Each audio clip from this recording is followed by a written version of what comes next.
మిత్రులారా, ప్రభు అయినటువంటి యేసుక్రీస్తు వారి శ్రేష్టమైన నామములో ఈ దినమునకై మీకు శుభములు తెలియజేస్తూ, ఈ దినము యొక్క క్లుప్త ధ్యానం కొరకు పరిశుద్ధ గ్రంథంలో అపోస్తలుల కార్యముల గ్రంథము 1వ అధ్యాయము 9వ వచనం నుండి 11వ వచనం వరకు నేను చదివి వినిపిస్తాను. అపోస్తలుల కార్యముల గ్రంథము 1వ అధ్యాయము 9వ వచన ప్రారంభం 11వ వచనం వరకు.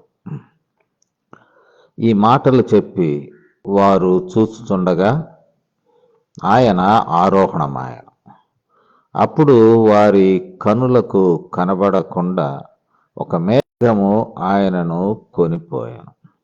ఆయన వెళ్ళుచుండగా వారు ఆకాశం వైపు తేరు చూచుచుండరు. ఇదిగో, తెల్లని వస్త్రములు ధరించుకున్న 2 మనుషులు వారి యొద్ద నిలిచి, గలిలయ మనుషులారా, మీరెందుకు నిలిచి ఆకాశం వైపు చూస్తున్నారు?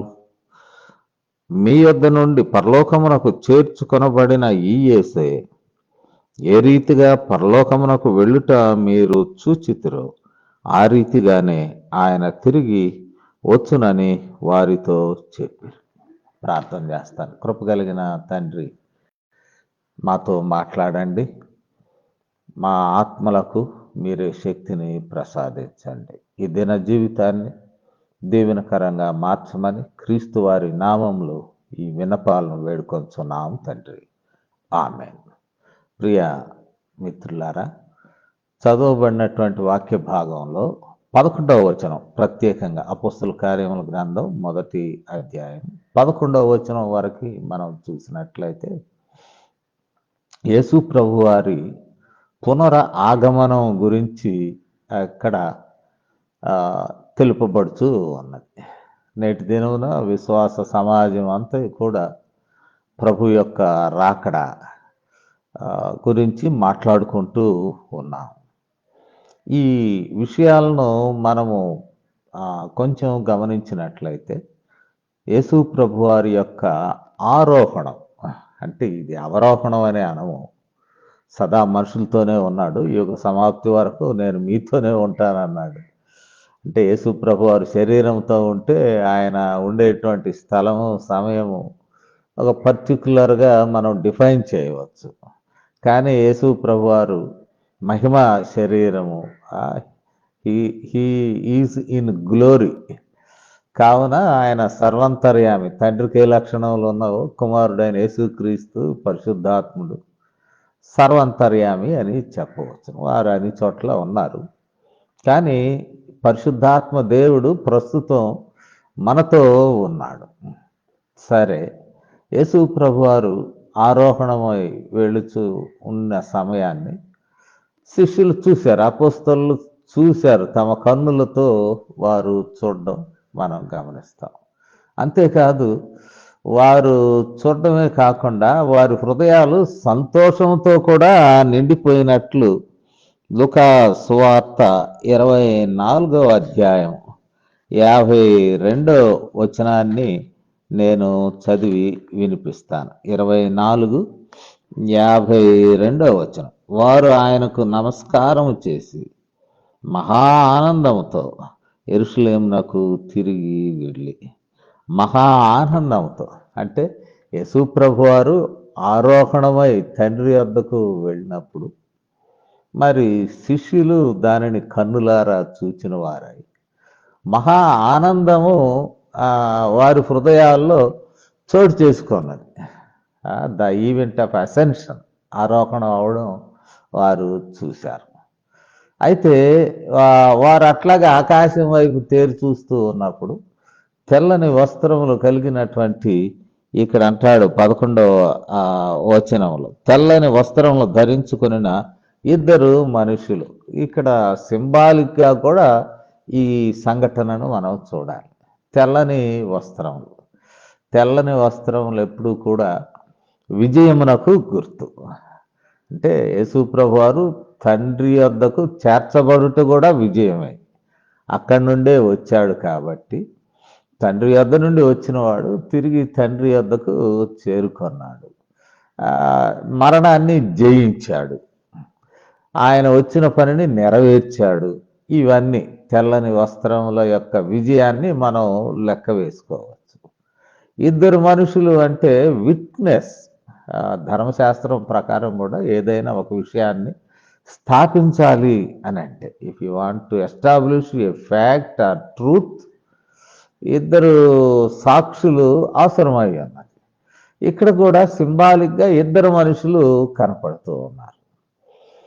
ఇక్కడ వారు చెప్పుచున్నటువంటి మాటను మనం చూసినట్లయితే ఇద్దరు మనుషులు ఏం చెప్పుచున్నారు అనేటువంటి విషయాన్ని చూసినట్లయితే, గలిలయ మనుషులారా అంటే ఎంతవరకు యేసుక్రీస్తు వారిని వెంబడించినటువంటి వారు గలిలయ మనుషులు. అప్పుడప్పుడు మనం చూస్తూ ఉంటాం, గలిలయ అనేది కొంచెం రిమోట్ ఏరియా, ఉత్తరానికి ఉంటుంది. కొంచెం పైకి వెళితే అన్యుల దేశము సిరియా ఇవన్నీ ఉంటాయి. కాబట్టి అన్య ప్రదేశముల ఇన్ఫ్లుయెన్స్ కూడా గలిలయల మీద ఉంటుంది. అన్యుల గలిలయ అని కూడా పిలుస్తుంటారు అప్పుడప్పుడు. మరి వారికి ఉన్నటువంటి పాండిత్యం కానీ, జ్ఞానం కానీ, సంస్కృతి కానీ యూదయ ప్రాంతానికి కొంచెం ఇన్ఫీరియర్, తక్కువగా ఉంటుంది. మరి ఆ మనుషులు శిష్యులుగా పిలువబడ్డారు.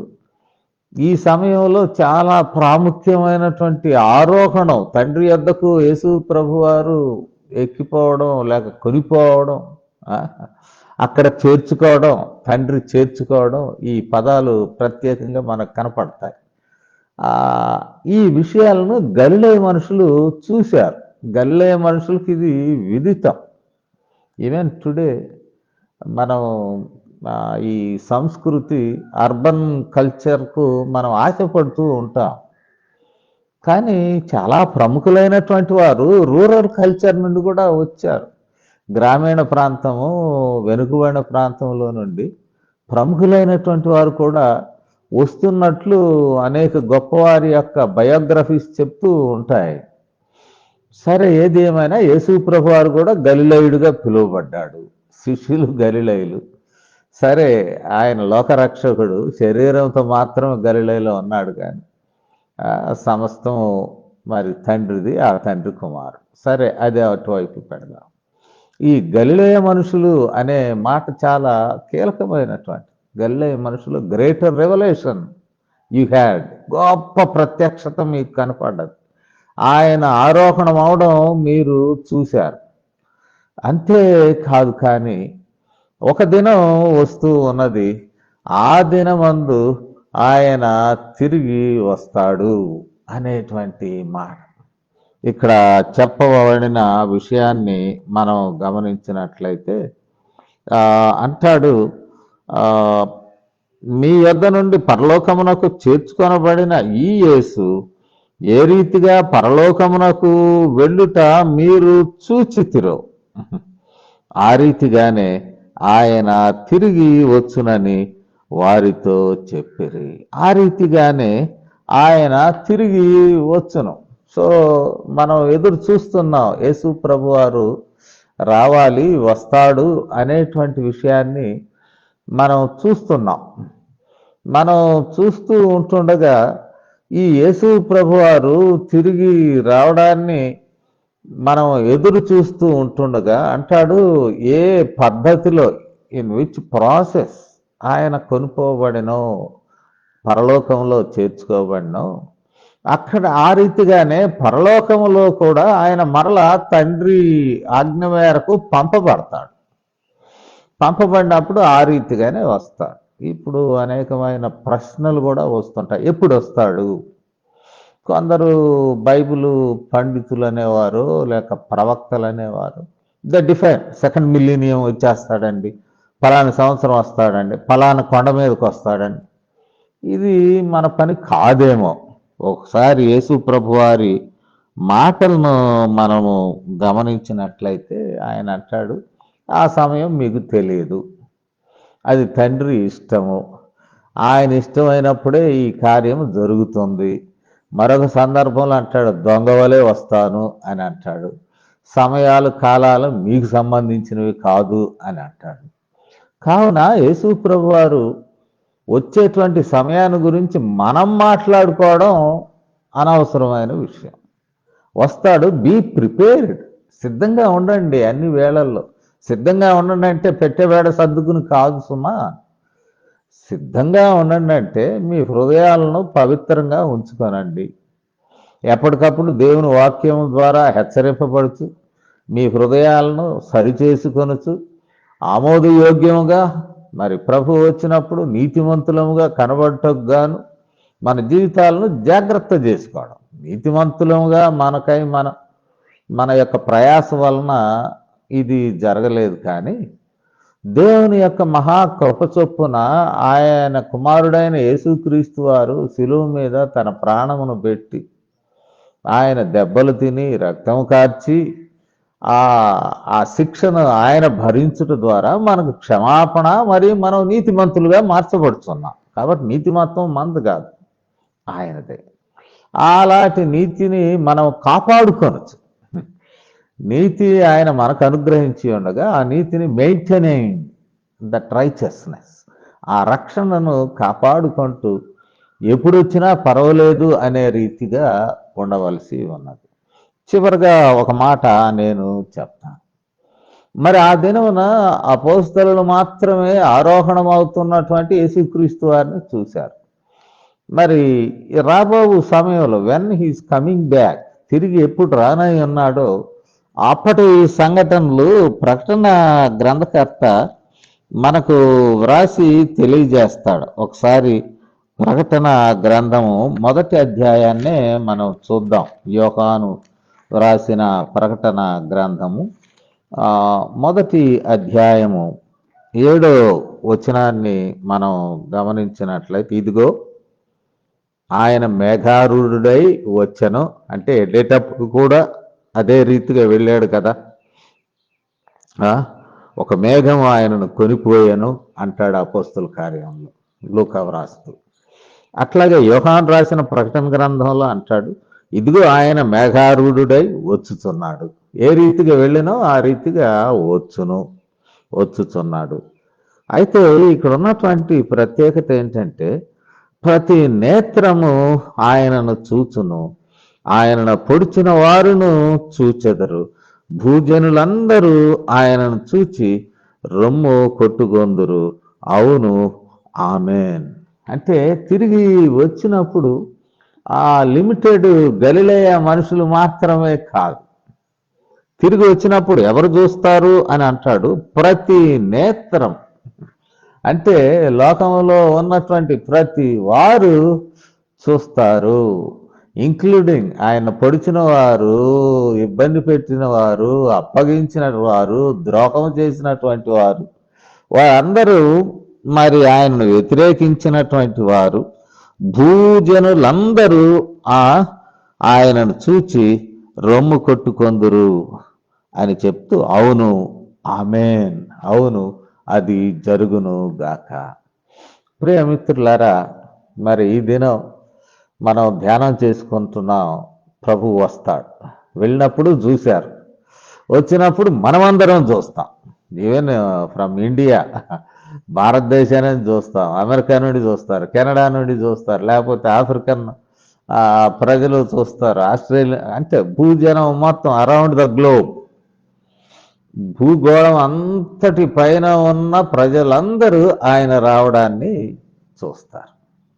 ఆయన వచ్చినందువలన నీతిమంతులైన వారికి మరి ఆ ఫలితాలు అక్కడ వెల్లడవుతాయి. నీతిమంతులుగా మరి లెక్కింపబడని వారి ఆయనకు దూరం అయిపోతారు, దేవుని యొక్క కృపకు దూరం అయిపోతారు.